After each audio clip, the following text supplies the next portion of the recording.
Bismillahirrahmanirrahim. Assalamualaikum warahmatullahi wabarakatuh. Waalaikumsalam.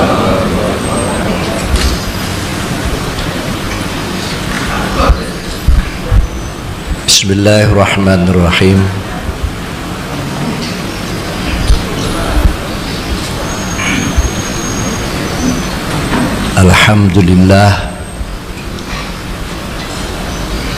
Alhamdulillahilladzi bi ni'matihi tatimmus shalihat wa bi dzikrihi tatanazzalur rahmat wal barakat wa bi tadbiri tahsulul ma'mulat wal muradat.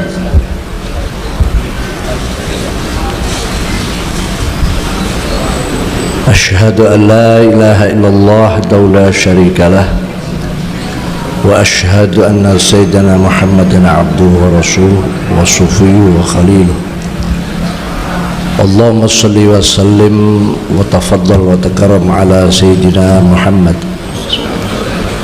wa ala alihi wa ashabihi wa man tabi'ahum ila yaumil ma'ad. Amma ba'd. Hadratil karamah liza,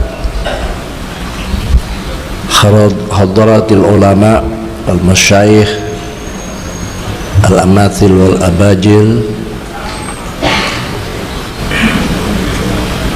alhamdulillah pada siang hari ini memang agak mendadak. Agenda-agenda itu diharapkan muncul di saat kita bertemu dengan panjenengan semuanya,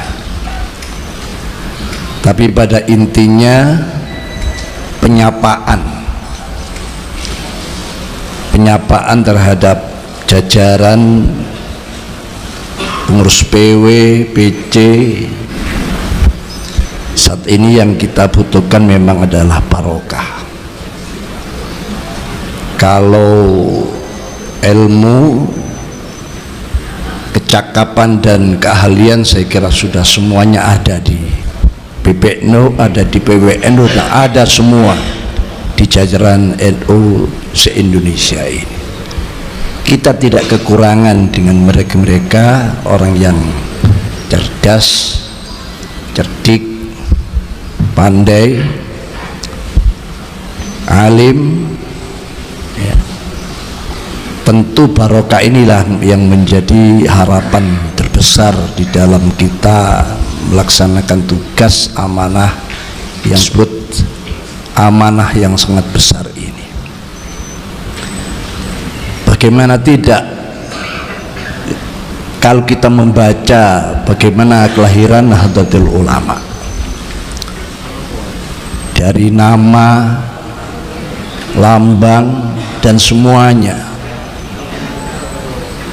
itu memang didesain.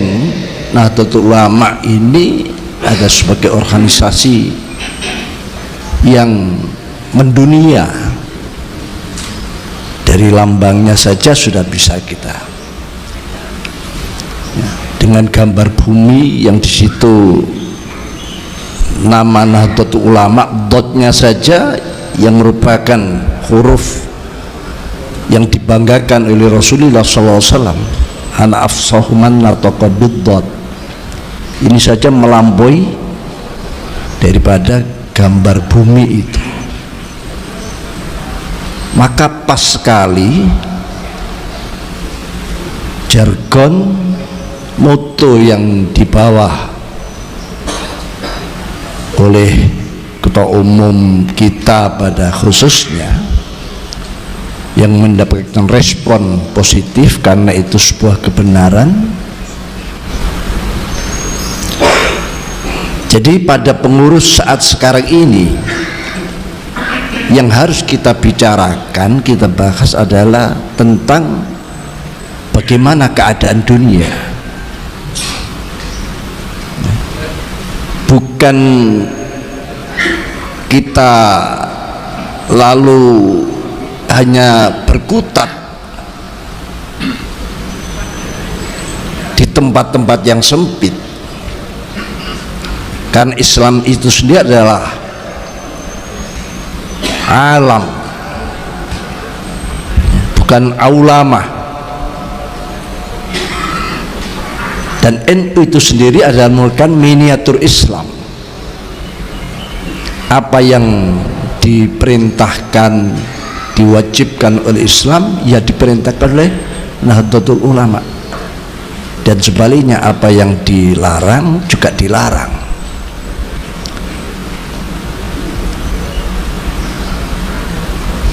Ini sebuah keberuntungan bagi kita semuanya mendapatkan amanah. Memang kita sebagai manusia diciptakan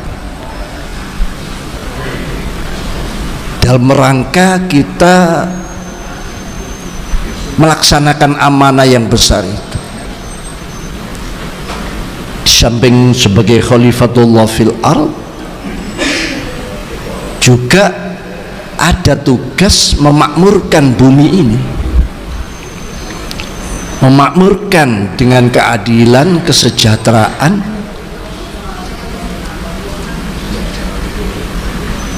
yang penuh dengan adab.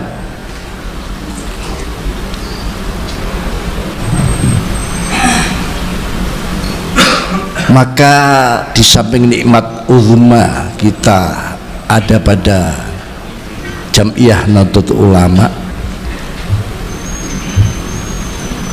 yang mana Jam'iyah ini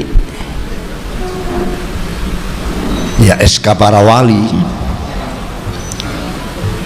Di samping adalah bentuk istimak, kumpulan ya seperti saat ini, yang mana istimak ini akan yurisu al istimak, wal istimak yurisu al ittiba, wal ittiba yurisu at tahaqquq bi haqqil matbu.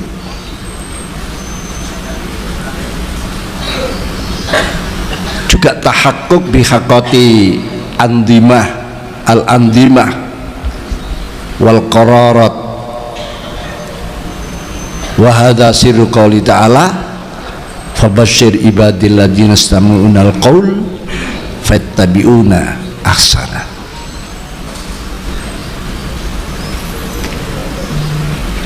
Oleh karena itu, saat-saat ini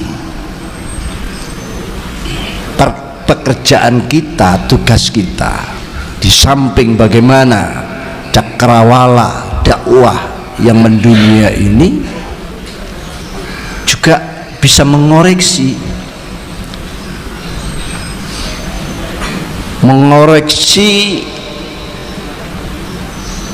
termasuk kitab-kitab yang dulu memang Nahdlatul Ulama dilahirkan, tiada lain adalah untuk menyatukan langkah antara ulama Nahdlatul Ulama yang kita kenal dengan ulama struktural dan ulama kultural, pondok pesantren yang melahirkan Nahdlatul Ulama ini, untuk bersama-sama mengoreksi kitab-kitab yang mungkin ada tazwir, mungkin ada tadlis dan lain sebagainya.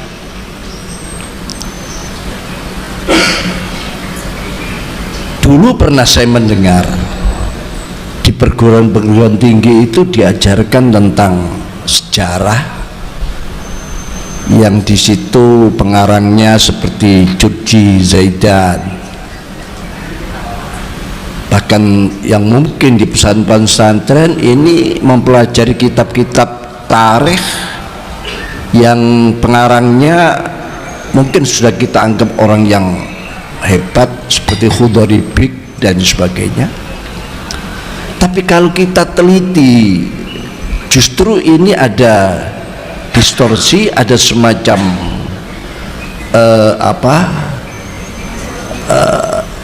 semacam manipulasi sejarah.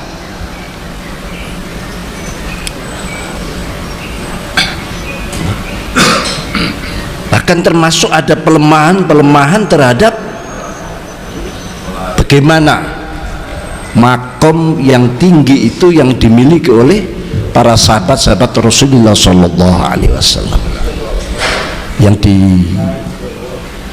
dikenal beliau adalah sebuah kurun terbaik,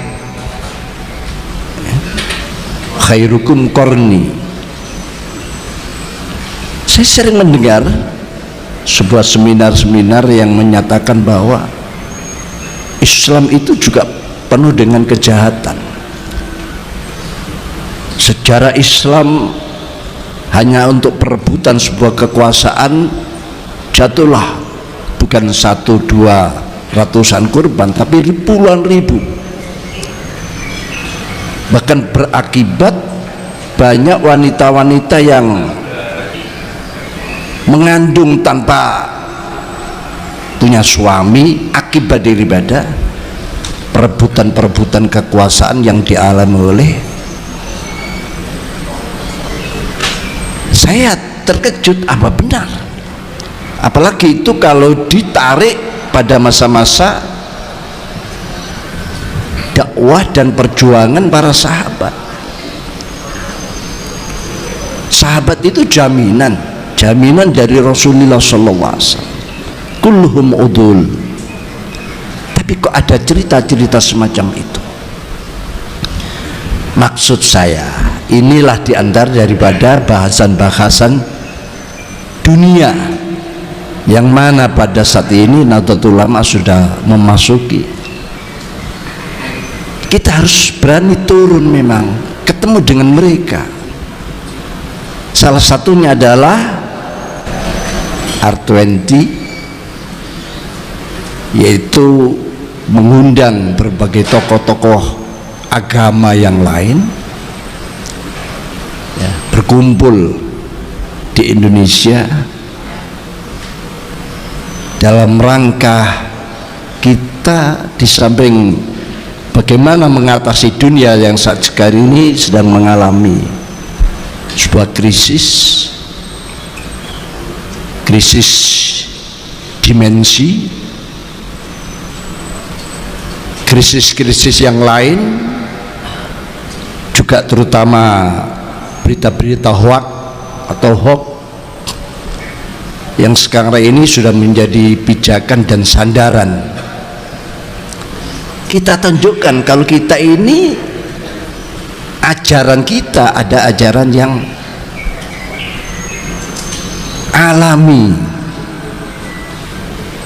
ajaran yang menyeluruh, agama yang diturunkan pada Nabi besar Muhammad sallallahu alaihi wasallam sebagai khatamul anbiya wal mursalin, agama yang menyempurnakan agama. Tentu kita tidak bisa membayangkan tuduhan-tuduhan orang lain, apalagi referensi hanya dari dunia barat yang mereka melihat Islam ini hanya penyebarannya pakai pedang misalnya, penyebarannya hanya ingin karena ada sebuah ambisi untuk kepentingan ekonomi. Tidak pernah ada sebuah laporan yang sahih, referensi yang benar, di mana sebuah negara-negara yang dikuasai oleh Islam, tentu dikuasai ini tidak harus melalui perang. Perangnya Islam itu karena kita terpaksa mempertahankan diri. Tidak pernah Islam ini memulai, justru pada Imperium Romawi dan Parsi inilah yang mulai memasuki wilayah-wilayah Islam dan memulai menyulut api peperangan, sehingga akhirnya dunia Islam berupaya untuk mempertahankan. Misi daripada Islam, termasuk misi Nahdlatul Ulama, ada menyampaikan kebenaran, penuh dengan sebuah kesantunan, ya, yang semua itu makul, semua itu bisa dicerna, bisa diterima oleh siapapun. Kalau mereka betul-betul bijak, orang lain mau meneliti, mau baca isi baca Al-Qur'annya dengan memahami isinya, dia tahu bahwa Islam itu justru mengajak perdamaian. Islam itu mengajak hidup bersama.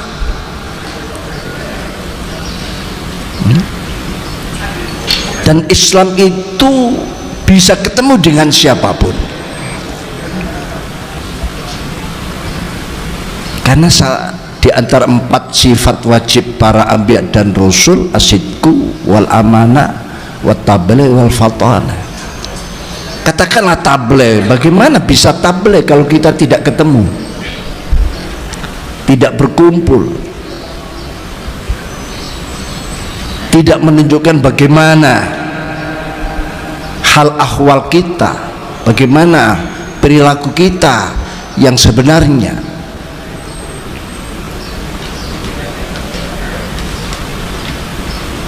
Jadi dalam sejarah yang sebenarnya sebetulnya tidak ada penolakan dari negara manapun mulai awal dengan ajaran-ajaran Islam itu sendiri. Mereka welcome, marhaban bi khudurikum. Hanya karena sejarah yang sudah diolah oleh dunia barat yang penuh dengan kebencian, itu akhirnya mereka, ya karena itu tadi kekurangan referensi. Lah inilah kewajiban kita sebenarnya, kewajiban kita bagi para pimpinan Nahdlatul Ulama di semua jajaran untuk memulai membicarakan hal-hal yang bersifat syumul, sifat, tanpa juga meninggalkan hal-hal yang selama ini kita lakukan. Karena kita harus memang ada kenaikan. Pertemuan semacam ini akan terus kita lakukan. Bahkan saya juga sudah memberitahu pada ketua umum, pada nantinya Suriah juga akan turun ke bawah, tentu juga melihat situasi, kondisi dan waktunya, pembagian waktu, karena menyapa kepada warga yang di bawah itu sesuatu yang membuka kebanggaan dan semangat.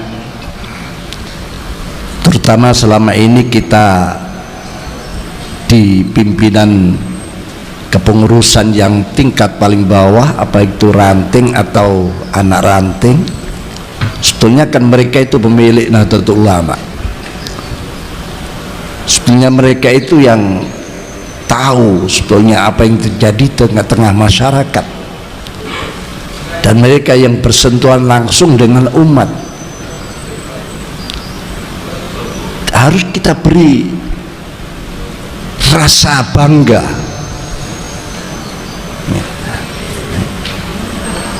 Kalau mereka kita layani, kita rawat, insya Allah lah kebesaran Nahdlatul Ulama, terutama kita fahamkan mereka dengan jam'iyahnya, bukan sekadar jamaahnya yang gerutak-gerutuk itu. Dan sampai sekarang masih banyak, ya, entah ini sudah menjadi khosois kita, gerutak-gerutuk itu.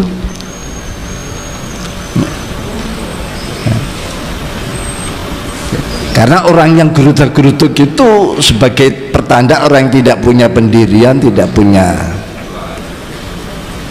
idealisme. Tentu gerutak-gerutuk yang mudah diisi, diarahkan, dipengaruhi oleh orang lain. tapi gerudak-geruduk untuk kepentingan yang positif, dan itulah sebetulnya khosais dari Nahdlatul Ulama. Tapi Rasulullah SAW sendiri telah mengingatkan pada sabda beliau menyatakan la takunu imma'ah. Qalu wa man imma'ah ya Rasulullah? Qala alladzina yaquluna in ahsanan nas ahsanna wa in asa'an nas asa'na walakin wattinu anfusakum wa in ahsanan nas an tuhsinu wa in asa'an nas alla tusi'u. Al hadis au kama qala Rasulullah. Jangan kalian menjadi kelompok-kelompok imma'ah. Imma'ah ini sepertinya bahasa baru didengar oleh para sahabat. Sahabat bertanya, apa itu imma'ah ya Rasulullah? Jenis apa? Rasulullah tidak menerangkan jenis atau definisi atau model apa imma'ah ini, ya. Tapi Rasulullah menjelaskan sifat-sifat lazimah mereka, sifat-sifat khosais mereka yang dimiliki mereka, yang dilakukan selama ini, yaitu mereka alladzina yaquluna in ahsanan ahsanna. Orang selalu mengatakan manakala orang lain melakukan kebaikan, saya tidak ketinggalan juga ikut melakukan kebaikan. Ini masih bagus. Tapi sebaliknya wa in asa'anas asa'na, manakala orang melakukan kejahatan, saya pun tidak ketinggalan melakukan kejahatan.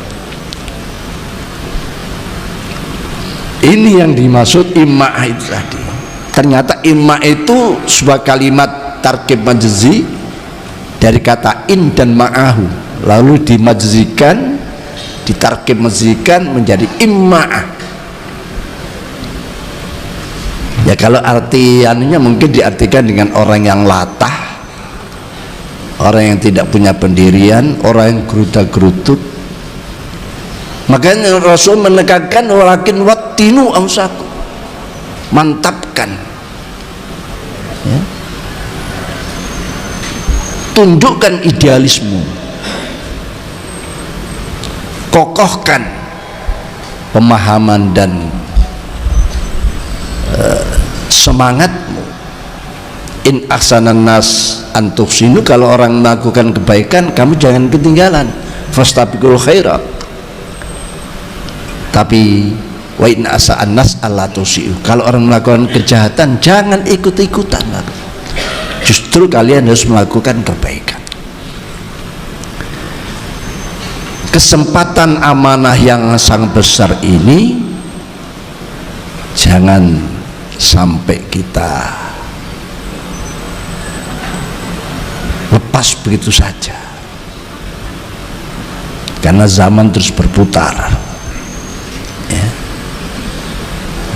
Nikmatani maghbunun fima katsirun minan nas as-sihat wal farah.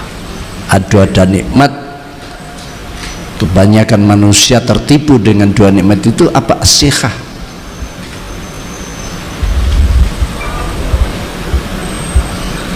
ada kemampuan, amanah ada di tangan kita, kepengurusan Nahdlatul Ulama ada di punggung tanggung jawab kita, bangun dan rebahnya apa kata kita, ini harus kita manfaatkan. Wal farah, dan kesempatan, ada kemampuan dan ada kesempatan. Sama dengan maqalah ba'dul hukama menyatakan amrani la yuhaddadu lama waqtun bidiqqatin ila idza tawallaya wa ghalaba illa idza stawallaya wa ghalaba an-naum indal infirad wal inhitat inda hayatil ummah.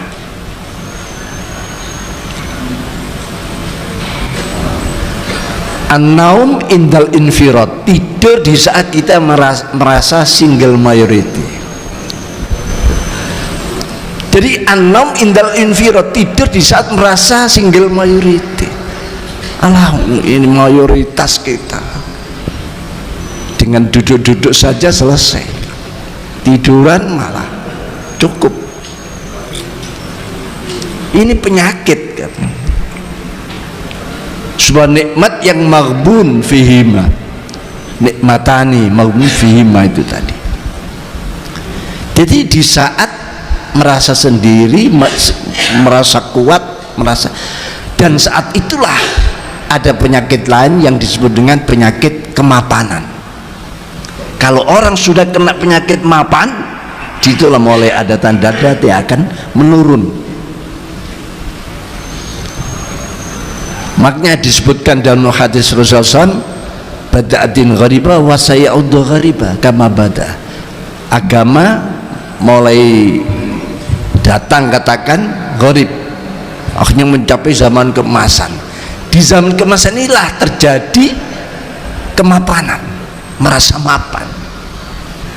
Sepertinya semua ini akhirnya tabdzir, akhirnya brah-breh, akhirnya kurang teliti, akhirnya semuanya itu akhirnya ya mulai terjadi penurunan, kualitasnya menurun.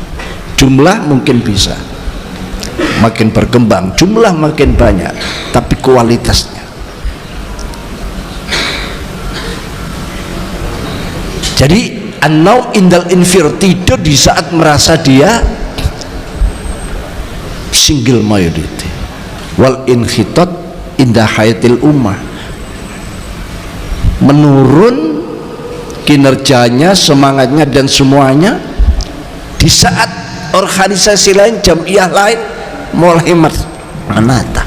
Sebetulnya yang antri ingin menggantikan posisi kita itu sudah lama. Berapa tradisi-tradisi kita, amalia-amalia kita yang diambil mereka agar mereka bisa menarik simpati dari kita, yang semula menganggap yasinan bid'ah, tahlilan bid'ah, ziarah bid'ah, mereka melaksanakan. Tujuannya ingin mengambil kita.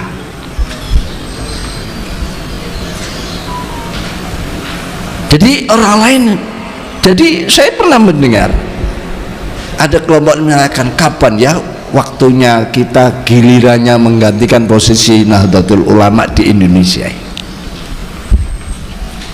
Sudah lama ini Nahdlatul Ulama ini menjadi penyangga, menjadi organisasi terbesar.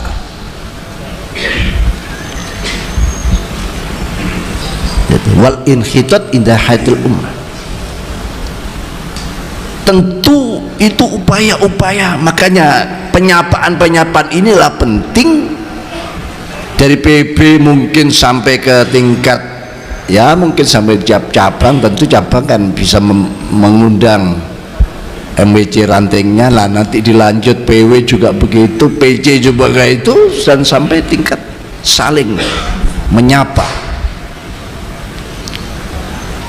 Insya Allah ini akan tidak terpengaruh.